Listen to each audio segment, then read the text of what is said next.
Arsenic prescribed, nuggets that ruined fortunes, gunmen turned into legends. Stitching these trails together, 14 episodes of the Old West emerge that sound like fiction but were lived. We'll open each saloon of memory, follow clues, connect the pieces, and understand what was left behind. Want to ride along on this journey? Sign up and come along. Number 1. Before it hit the screen and became legend, the frontier was rough ground, fevers and promises on hold. Caravans moved slowly along trails that seemed endless.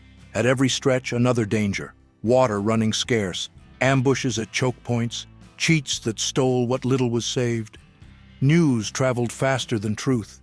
Newspapers pumped up deeds. Pamphlets invented heroes and villains. Some chased gold, land, or a name. Others just wanted to get through the winter without losing anyone. Among towns thrown up in a hurry, law showed up late and was worth only as much as the supplies of whoever was in charge. While railroads tore through the land, tents turned into villages and maps were drawn by profit. Native peoples fought to hold on to their places. Duels were more rumor than rule. Most of the time it was about bargaining, keeping watch, and moving on. It's in this soil that our story plants its feet, and from here it heads into what comes next. Number 2, on the cheap shelves was born the frontier the public learned to love. The dime novels traded fact for spectacle and brought together stars. Jesse James, Billy the Kid, Butch Cassidy and Sundance, Belle Starr, Black Bart, the Daltons. On paper, rails blew up, duels slashed through the afternoon, and getaways ran like flawless clocks. On the ground, there was dust, mistakes, and bullets counted one by one. With each episode, the mask slipped. The fiasco in Northfield, 1876, showed the cracks in the James Younger gang. Pat Garrett made headlines by taking down Billy in 1881. The Union Pacific train at Wilcox, 1899, stamped the Wild Bunch into history. Bell swung between courtroom and legend. The Daltons fell trying to hit two banks, Coffeyville, 1892. What stuck wasn't the police report, but the fantasy of defiance against banks, trains, and sheriffs. Between bulletins and headlines, the legend shouted louder, and the frontier became a stage. Not a map, but a storyline that still hooks us today because it delivers myth where life offered only hard labor and calculation. Number 3. On the frontier, justice rode in on horseback and almost always late. Amid gunfire, traveling judges set up courts in saloons. Jurors came straight from the audience, and reputation weighed more than codes. In Dodge City, Wyatt Earp and Bat Masterson enforced order through their badges. In Tombstone, the gunfight at the OK Corral became a verdict without paperwork. Roy Bean, the judge of Pecos, ruled by lamplight and his own mood. In Fort Smith, Isaac Parker received outlaws in chains. In Deadwood, miners relied on vigilance committees, heirs of those from San Francisco in 1856. The system improvised. It profited, rushed, and blurred when challenged. Between dust and late telegrams, law and the town's sense of morality fought for breath, and the law didn't always win. Number 4. In the Old West, the wars that didn't make the headlines shaped everyday life. People fought over creek water, pasture shade, and rites of passage. From that came watches, alliances, and long grudges among settlers, militias, and native nations. In Nevada, the Comstock lode drew guns as much as pickaxes. In the Black Hills, the gold rush strained borders with the Lakotas. In Texas, barbed wire sparked clashes among ranchers, and the Chisholm Trail piled up escorts and ambushes. Companies like Pinkerton rode the trails alongside John Chisholm and Charles Goodnight. Geronimo's Apaches, along with Comanches and UTEs, were pushed by shaky treaties. The Lincoln County War put Billy the Kid on the map. The Johnson County War exposed the reach of the cattle barons. At sunrise, a gunfight could change fences and ownership. By sundown, a handshake promised peace that rarely lasted. Number 5. The so-called White Plague crossed the frontier almost unnoticed, hidden in trains and wagons, settling in boarding houses and mining camps. Without antibiotics, hope turned into geography. Those who could went after the dry air of El Paso, Santa Fe, and Colorado Springs. Sanatoriums sprouted on hillsides and in canyons. Fort Stanton in New Mexico and the National Jewish Hospital in Denver enforced discipline, sun, and silence. People tried everything: raw milk, petroleum tonics, light baths. Doc Holliday went to Tombstone chasing breath. Countless unknowns did too. For some, the journey only delayed the end. For others, it gave time to work, love, and write letters, while the frontier counted its days by clear skies and cold nights.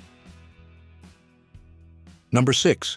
The railroad stitched together regions divided by rivers, jungles, and customs posts, but it charged dearly with every tie laid. While the whistle blew, crews faced dynamite, rain, and malaria.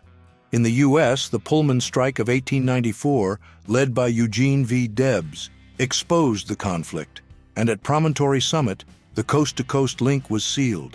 In the Andes, the Transandino connected Mendoza to Los Andes and proved that a border is a concrete barrier. At every station, a town was born with a store and a classroom. In others, only twisted rails and crosses remained. Between sabotage, land disputes, and late wages, the trains opened routes and left scars the map doesn't show. Number 7. The lit nugget became the starting signal. In 1848 at Sutter's Mill, James W. Marshall found gold and set the 49ers in motion. From the banks of Coloma to the Sierra Nevada, pressurized water and mercury tore up riverbeds. Those who didn't strike gold turned to selling shovels. Levi Strauss swapped canvas for pants. At night, they guarded their claims in fear of intruders. Mines flooded, tunnels collapsed, savings vanished. In just days, taverns, gambling tables, and newspapers sprang up. In weeks, wooden skeletons were all that remained in Bodie and Virginia City. The rush brought adventurers, freedmen, Chinese, Chileans. Gold promised the future but charged the present.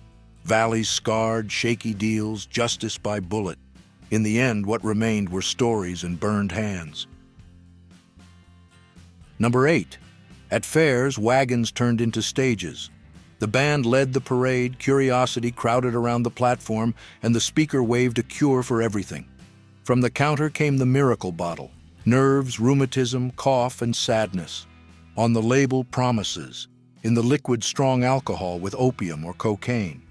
Clark Stanley pushed snake oil. William Rockefeller, as Dr. Livingston, repeated the act. Companies like Kickapoo put on full shows, Banjo driving the sales. Radham's microbe killer and Lydia Pinkham's compound also made the rounds. The crowd paid for hope. Some walked away dizzy, others hooked on the habit, and many put off seeing a real doctor. The bill came later. Number 9. Behind the myth of the West are paths almost invisible. Without black cowboys, Mexican vaqueros, Chinese workers, pioneer women, and dozens of native nations, the frontier would never have pushed forward. Nat Love drove cattle and recorded the trails. Bass Reeves patrolled territories as a marshal and arrested outlaws. Jose Chavez y Chavez crossed deserts. Chinese crews with contractors like Ah Quin blasted tunnels in the Sierra Nevada. Mary Fields carried the mail under fire. Biddy Mason built businesses in Los Angeles. Lakota and Apache, with leaders like Sitting Bull and Lozin, defended their lands. This chapter turns back to them to put their names back on the map. Number 10. In the saloon, the piano sets the rhythm and the cards slide like a promise. Faro and poker keep eyes locked. Every drink opens another thread of debt. Between Dodge City and Tombstone, the toast drowns out the preacher's voice. Wyatt Earp moves quietly. Doc Holliday settles scores. Calamity Jane crosses the room and Wild Bill's name works like a password. Out on the street, a tap dance turns into a fight. In the alley, opium offers escape, as in San Francisco and Deadwood. When the pianist shifts the melody, the night is reborn in dance and wagers. By morning, marks are left on the floor and stories whispered until the piano calls again, asking for one more chapter. Number 11. In the West that was taking shape, federal troops, native scouts, and ranch militias marched side by side. The Buffalo Soldiers guarded trails while the Pinkertons escorted payrolls and Union Pacific wagons.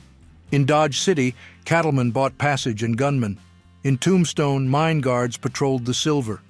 Amid the clink of stirrups, names crossed paths. Wyatt Earp and Doc Holliday on one side, Tom Horn, detective and killer, on the other. Contracts changed hands, alliances flipped in the shadows, and the Johnson County War was a reminder that peace came in the fine print. Treaties like Fort Laramie drew lines, but every well, track, or cattle drive redrew the map and reopened the story once again. Number 12. On the dusty trails of the West, medicine was born under pressure. In forts and towns, scalpels burned in the flame of a stove, quinine and laudanum were rationed, and the protocol fit in a phrase: relieve, amputate, move on. Clara Barton was an inspiration, but many caregivers were widows and cooks. In Wyatt Earp's Arizona, dual fractures ended under the saw. In Kansas, pest houses isolated smallpox. Nearby, asylums like Stockton took in those who didn't fit: alcoholics, rebellious women, veterans. Elastic diagnoses mixed sadness with poverty. Dorothea Dix called for reforms, but in field hospitals among canteens and dust, all that was left was to contain and wait, while survival showed up as a fragile pact with chance. Number 13. In the Rush West, danger didn't always come on horseback. In Dodge City, while Wyatt Earp closed the Saloon's till, settlers climbed the stairs wary of rattlesnakes. In Abilene and Tombstone, travelers shook out their boots before bed, fearing scorpions on the pillow. On hastily built ranches, a sip of stagnant well water spread unseen disease. Summer piled fevers onto wagons under clouds of mosquitoes. Stray dogs carried rabies into the boardwalk streets. Calamity Jane advised boiling water. Doc Holliday avoided shady springs. Mary Fields steered the stagecoach clear of sick animals. Kit Carson taught people to shake out blankets and saddles. There, nature won quietly. All it took was a buzz, a bite, a drop. Number 14. In the Old West, childhood ended early. Before the first mustache, a boy was saddling the horse at dawn, carrying messages along the trail, and back at the ranch separating calves. When there was school, it fit between drought and cattle branding. In dusty towns like Dodge City and Tombstone, girls cooked, mended, and kept the fire while the adults bargained. Some became part of history. Henry McCarty, the future Billy the Kid, asked for work at 12. William Buffalo Bill Cody claimed he rode with the Pony Express. Annie Oakley learned to shoot to put food on the table.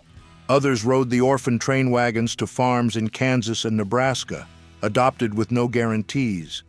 Between cradle and saddle, the distance was short, and many names were lost, carved on crosses along the trail. Which scene grabs you? The showdown in Tombstone, Billy's escapes, or the journeys of Calamity Jane?